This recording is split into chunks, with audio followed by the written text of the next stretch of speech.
गर्भवती, और सवाल ये है कि क्या वो लौट आई? क्या एक मां मरने के बाद भी अपने बच्चे को ढूंढ सकती है? इसी सवाल से जुड़ी है बैलपुर गांव की ये कहानी।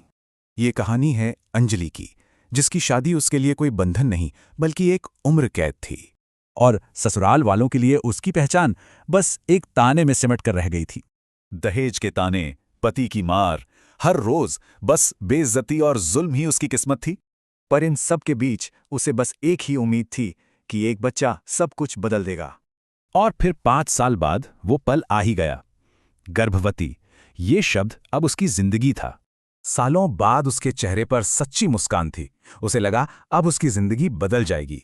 लेकिन ये खुशी बस उसकी अपनी थी। परिवार के लिए तो वो सिर्फ एक वारिस पैदा करने का जरिया थी। प्रेगनेंसी से कुछ नहीं बदला, बल्कि जुल्म और बढ़ गया और उसका शरीर कमजोर पड़ता गया। डॉक्टर ने तो साफ साफ चेतावनी दी थी, पर घर में उसकी सेहत की किसी को कोई परवाह नहीं थी।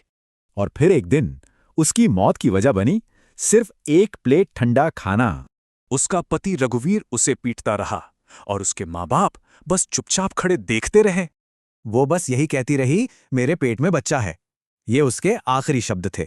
इसके बाद परिवार ने उसकी लाश को खेत में गाड़ दिया और सब कुछ ऐसे भूल गए जैसे कुछ हुआ ही ना हो।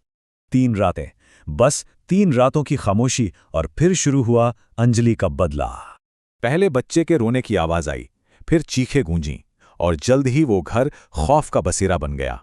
फिर एक रात वो तीनों एक ही कमरे में फंस गए और पूरे कमरे में एक अजीब सी ठंडक फैल गई।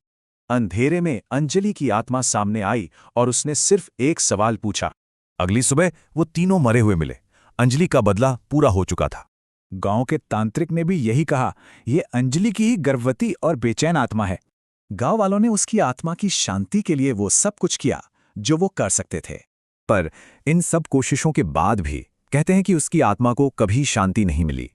और आज भी वहां एक फुसफुसाहट गूंजती है, अपने उस बच्चे को ढूंढते हुए जिससे वो कभी मिल नहीं पाई।